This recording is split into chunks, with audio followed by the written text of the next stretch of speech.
Welcome to this lecture on relativistic quantum mechanics. In this lecture, we are going to solve the Dirac's equation for an electron at rest. In the previous lecture, we derived Klein-Gordon equation from the mass shell condition and then linearized the relativistic energy equation to obtain Dirac's equation. Quantum spin emerges as an intrinsic property of Dirac's equation.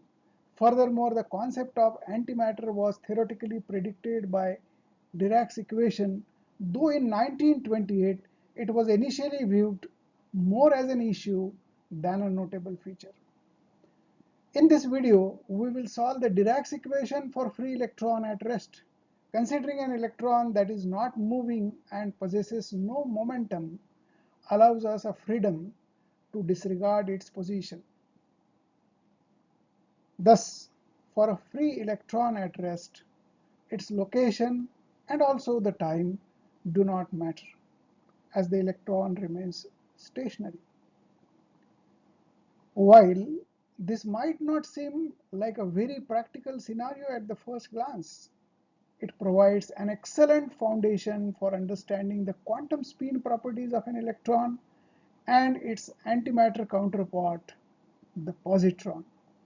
This approach is a crucial stepping stone before delving into the hyperfine structure of the hydrogen atom, where we will explore profoundly successful solution.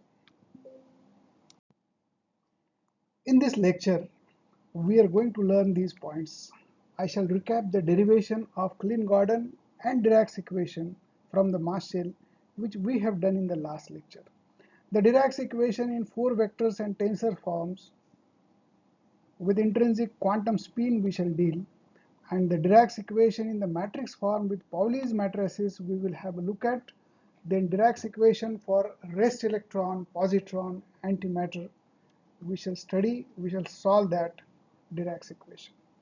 The Dirac's equation stands as a monumental achievement in theoretical physics, elegantly bridging the realms of quantum mechanics and special relativity.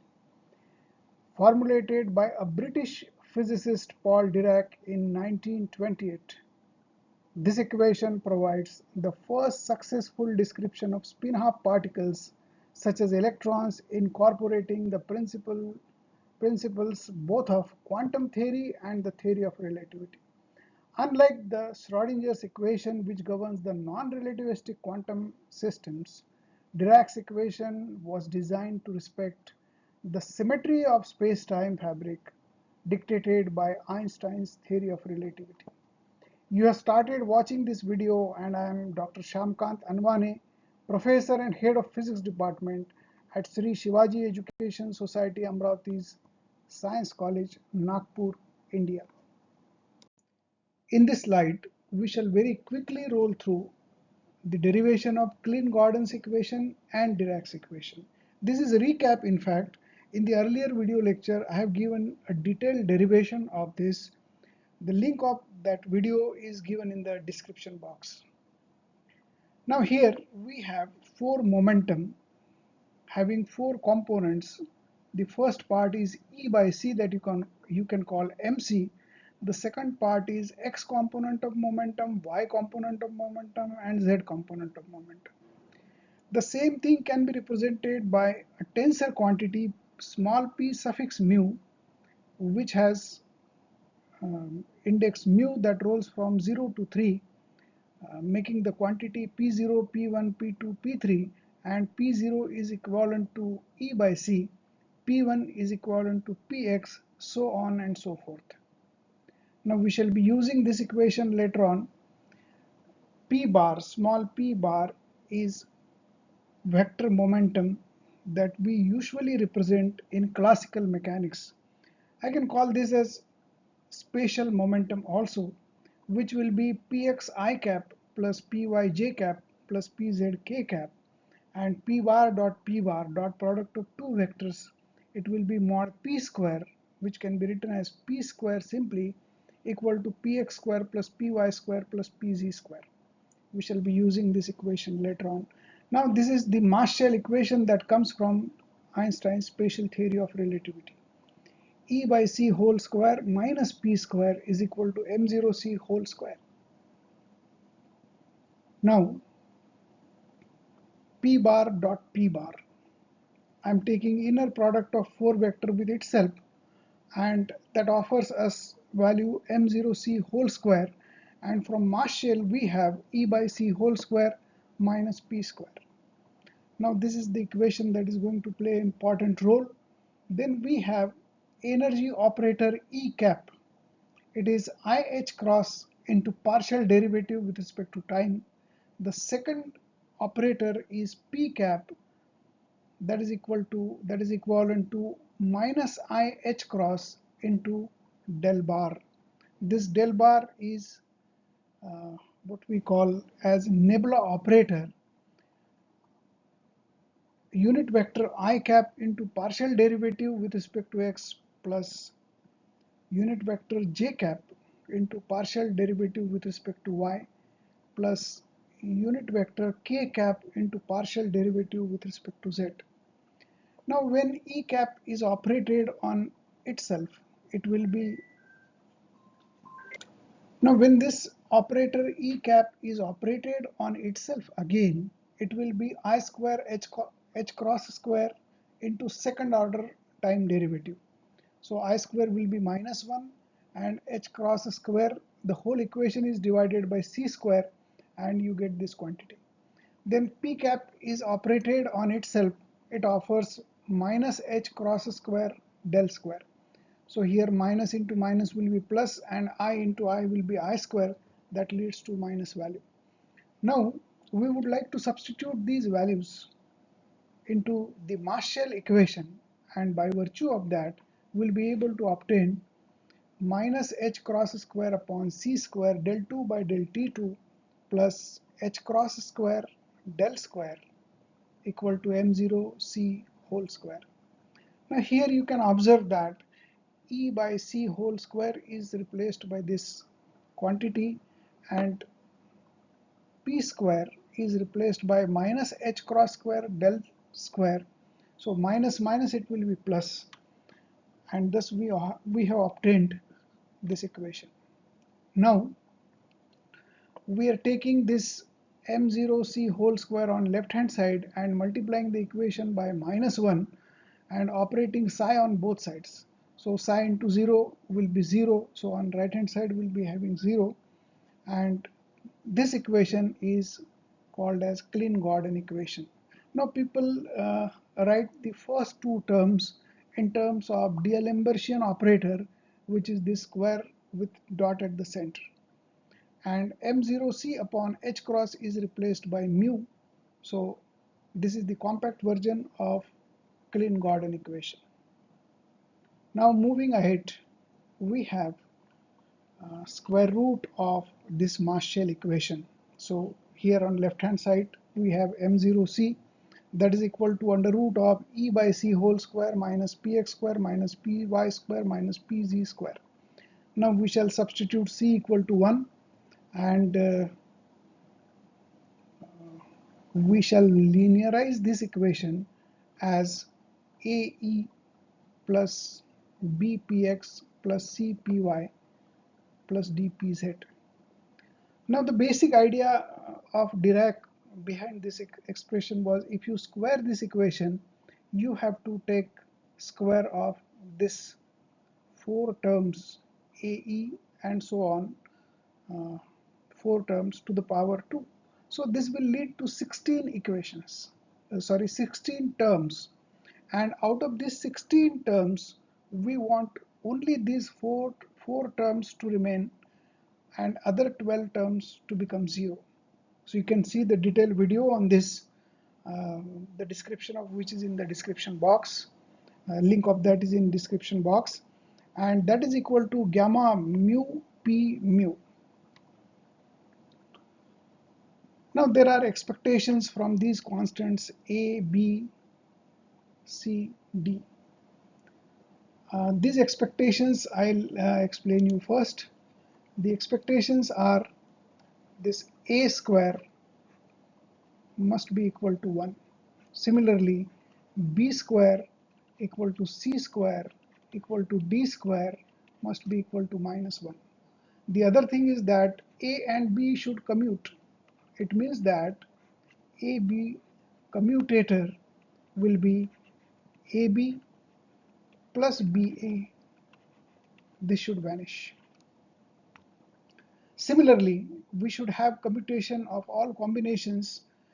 Those are AB commutator, AB is commutator, AC, AD, BC, BD, DC should commute.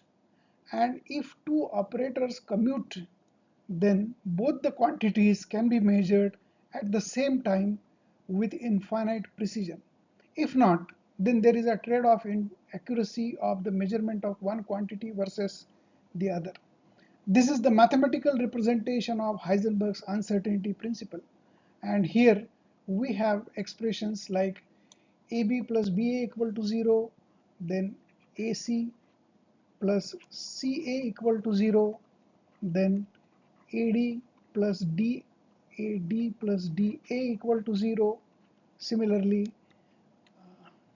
BC plus CB equal to 0, then BD plus DB equal to 0, so on and so forth. The last I should not miss, I think CD plus DC equal to 0. So this is the list of all. So with these constraints, we have P mu times gamma mu equal to M0C. And this is the Dirac's equation where A, B, C, D we have represented in the form of gamma mu, that is gamma 0, gamma 1, gamma 2, gamma 3. So this is one of the versions that we can have to represent what we call Dirac's equation. Now we are reassembling the things. I want to represent the rest mass m0 simply by m, and remember that I'm talking about the rest mass. Writing m0 every time we can avoid. Then gamma mu p mu equal to mc is our new version of Dirac's equation. Now gamma mu p mu minus mc operated on wave function psi equal to 0. Psi we have operated on both sides, and on right hand side we get 0. Now we are going to explore Einstein's summation convention here. Whenever a suffix is repeated, as I said, once in term, the summation is required to be taken for that suffix. This is known as Einstein's summation convention. I hope you understand what I'm saying. Now we are doing that gamma 0 mu 0 gamma 0 p0 plus gamma 1 p1 gamma 2 p2 gamma 3 p3. So this is all representation for gamma mu p mu minus mc operated on psi is equal to 0 is the expanded version. Now I want here you to remember p suffix mu, that is covariant representation of the tensor. Covariant tensor P mu is equal to P0, P1, P2, P3. We can write that as E by C, Px, Py, Pz, and the superscript contravariant tensor representation of momentum P superscript mu as P0, P1, P2, P3 is equal to E by C minus Px minus Py minus Pz, so that the product P mu into P superscript mu, covariant and contravariant product, gives you the mass shell. Fine. Now here the restrictions that we have discussed in the first slide, that a square equal to 1 is gamma 0 square equal to 1, b square equal to c square equal to d square equal to minus 1. This is in the form of gamma, and the commutation relations we have rewritten in the tensor form as gamma mu gamma nu plus gamma mu is equal to 0 for all mu not equal to nu. Now, the normal numbers are not capable of satisfying this condition. Which condition? Here the laser pointer is indicating you the conditional equations which Dirac's equation came up with. We have to seek help of the matrices in this case according to Paul Dirac, wherein gamma 0 we shall write as appearing on your screen gamma 1, gamma 2 and gamma 3. Here I want you to understand that gamma 0 is composed of one 2 by 2 unit matrix, another 2 by 2 unit matrix with minus number, other 2 by 2 elements are 0 and 0. Here gamma 1 corresponds to the first 2 by 2 0, second 2 by 2 is 0 1 1 0, this is a new matrix, and the same with minus sign, then 2 by 2 0 matrix. So on and so forth. You can observe this is 0 minus I 0. The same matrix with minus sign will appear like this. Here we have 0 and 0. In the same fashion we have here 1 0 0 minus 1. The same 2 by 2 matrix with negative sign will be minus 1 0 0 1 and 2 by 2 0 2 by 2 0.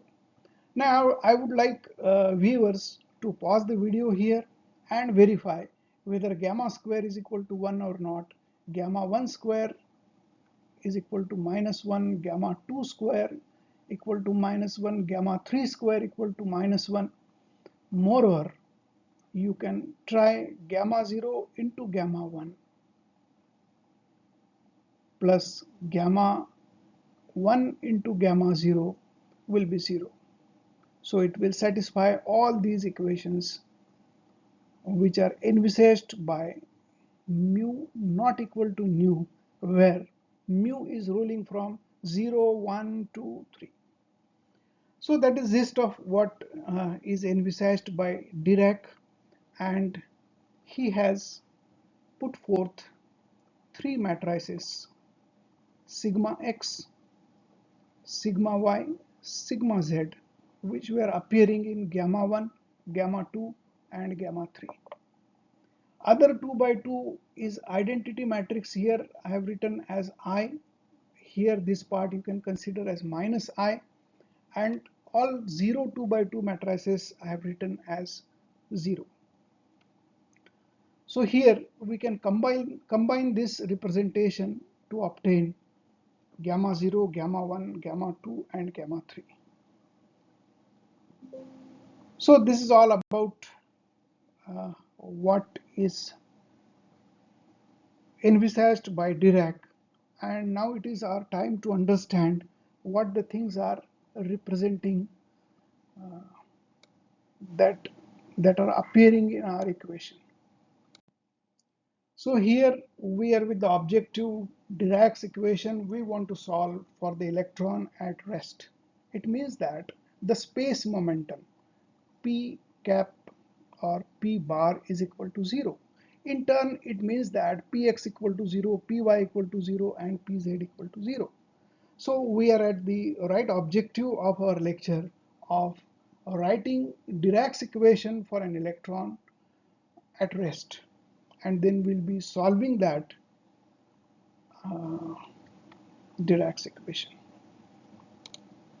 Solving Dirac's equation for a particle at rest is a fundamental exercise that reveals the important aspects of quantum mechanics and relativistic physics.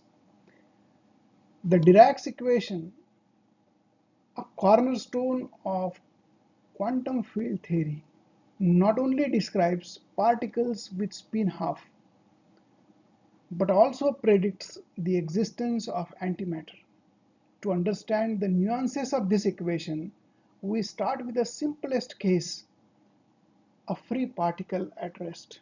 In this scenario, the absence of momentum simplifies the Dirac's equation. You will experience it in the due discussion, allowing us to focus on the intrinsic property of the particles such as quantum spin and energy. Solving the equation for a free particle at rest serves as an essential step towards comprehending more complex systems such as particle in motion interacting with fields, and the other thing, as I said in the beginning, hyperfine structure of hydrogen atom. The foundational solution provides insights into the nature of spinors and the role of gamma matrices in describing the spin and other relativistic effects. Moreover, it sets the stage of understanding the behavior of particle and antiparticles, paving the way for exploring the phenomena like particle-antiparticle creation and annihilation. Now let us roll through these equations. So P mu, we have P0, P1, P2 and P3. We have taken superscript, and therefore the momentum quantities are with minus sign in tensor notation. Now we are talking about momentum zero. It means that P0 corresponds to E by C, that is energy of the particle, whereas the particle being at rest, Px, Py, Pz, they are zero. Now our gamma equation, gamma mu P mu minus mc operated on psi is equal to 0 is the basic equation, and P1, P2, P3 you can observe they are 0. This means that only gamma 0 P0 is valid, and minus mc operated on psi offers you 0. So gamma 0 E by C minus mc operated on psi is equal to 0. So gamma 0 psi is equal to mc square upon E psi. So this is the simplest version of particle, rather electron, which is at rest. Now gamma 0 matrix I have written here. So 1 0 0 0 0 1 0 0 0 0 minus 1 0 and triple 0 minus 1. This has to be slapped on wave function psi, which should be composed of psi 1, psi 2, psi 3, psi 4 for making meaningful multiplication here.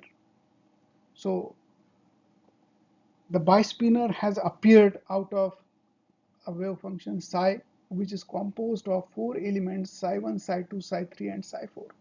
This is equal to mc square upon E into the wave function psi, which is of 4 elements. Now when the gamma matrix, rather gamma 0 matrix, is slapped on the wave function, it gives you mc square upon E. This will have unit value probably, because E equal to mc square, that we already know. So this will be unity, which in fact talks about the eigenvalue mc square upon E on the wave vector, wave function psi. Now here the bispinor eigenvector psi, which is a column matrix, psi 1, psi 2, psi 3, psi 4, 4 rows, possesses an eigenvalue mc square upon E, either plus or minus.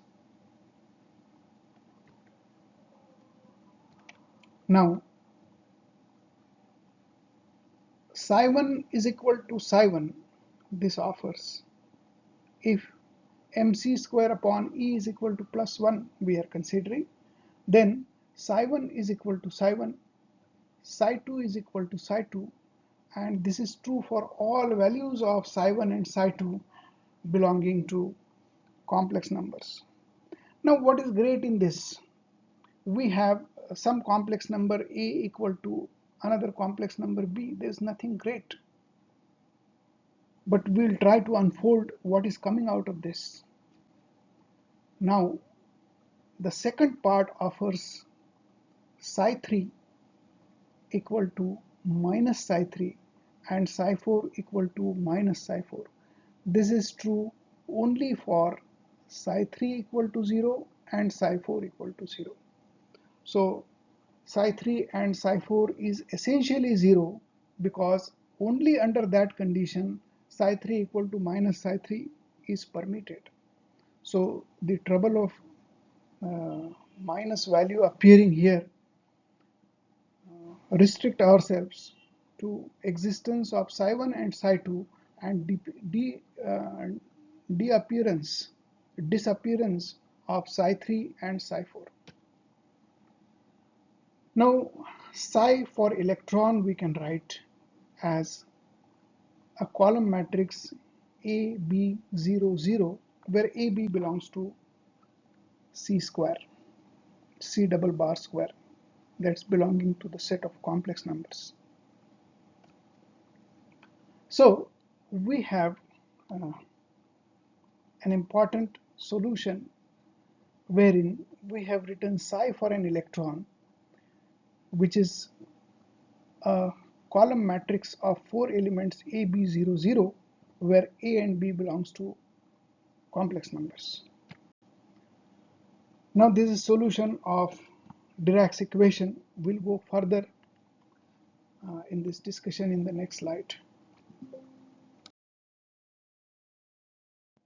Now I'm again going to bring the last equation, that is gamma 0 matrix operated on wave function psi offers us mc square upon E into psi. So this gamma 0 is a 4 by 4 matrix having diagonal elements non-zero. Those are 1, 1, minus 1 and minus 1.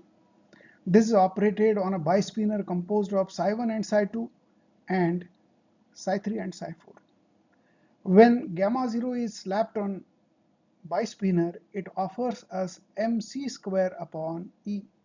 Actually, we know that this m is rest mass and mc square is energy, so this factor will lead to unity into this bispinner. So when gamma 0 is slapped on psi, it offers us 1 into psi. Now here, for electron, we have concluded that psi electron is AB00 for A and B belonging to C square. And here from this matrix solution, you can see psi 1 is equal to 1 times psi 1. So psi 1 is psi 1, psi 2 is psi 2 for all values of psi 1 and psi 2. What is great in this? There is nothing great in this. A complex number A is equal to A and B is equal to B.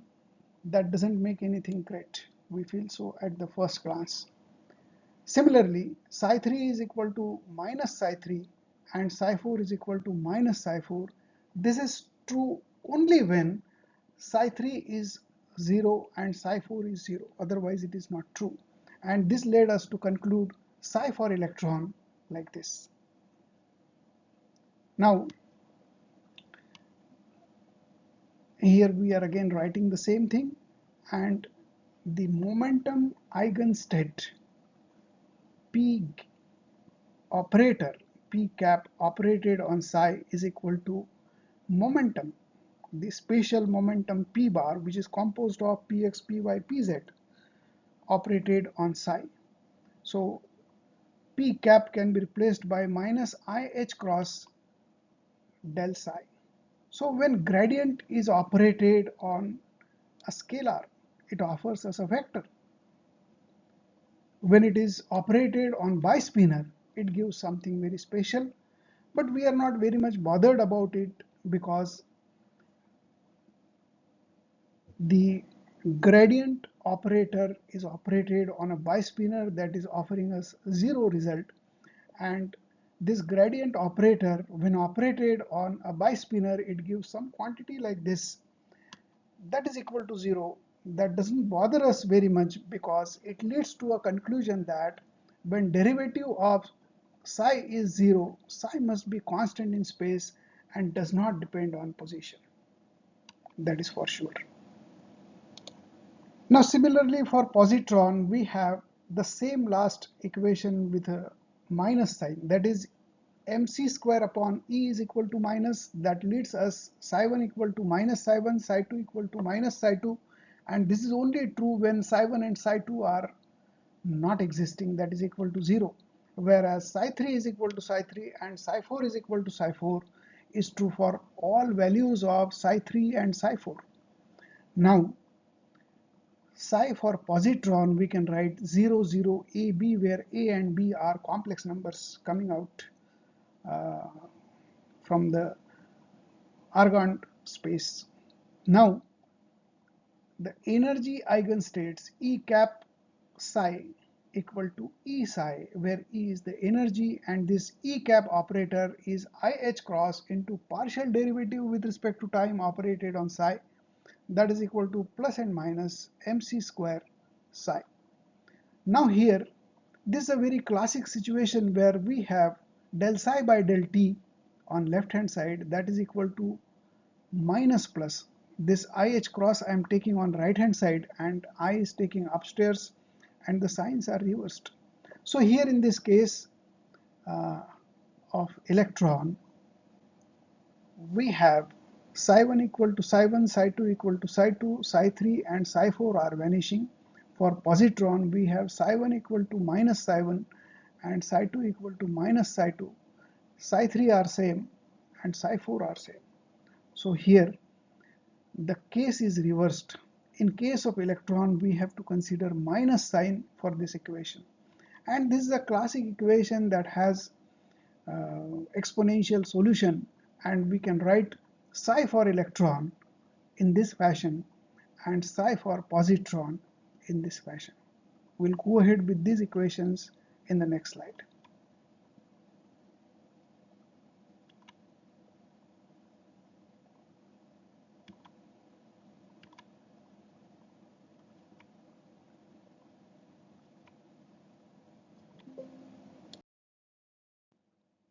Now there is another way of writing these equations wherein we are using for electron A and B in the top two positions and for positron A and B in the bottom two positions, where the exponential is with minus sign for electron and the exponential is with plus sign for positron.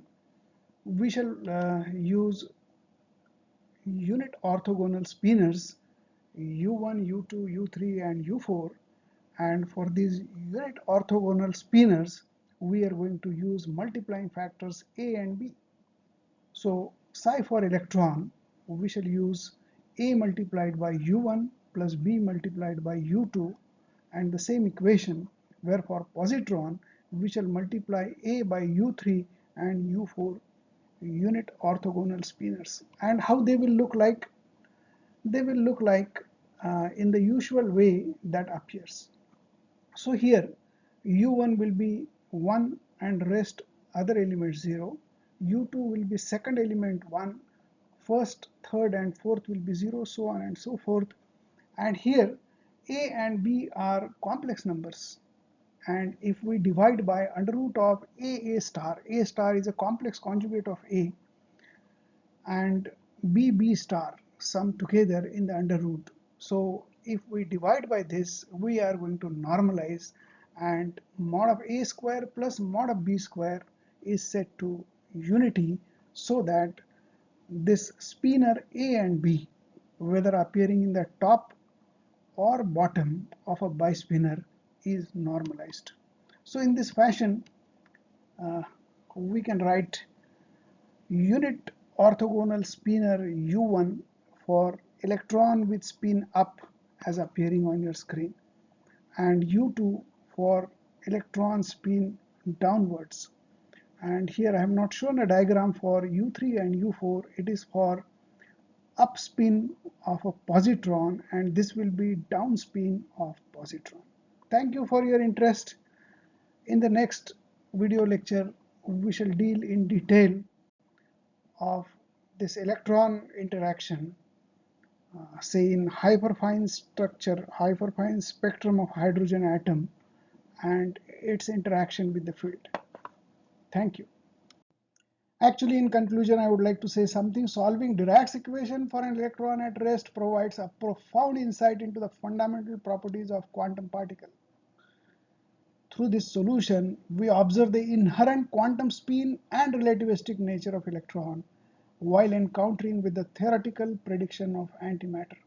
This exercise, though a simplified version due to absence of momentum, lays a groundwork for understanding more complex and realistic scenarios in quantum field theory and particle physics. It serves as a crucial stepping stone towards exploring the advanced concepts such as the hyperfine spectrum of hydrogen atom and the inherent intricate behaviors of particles in motion or under the influence of external fields. Thank you once again. Thank you.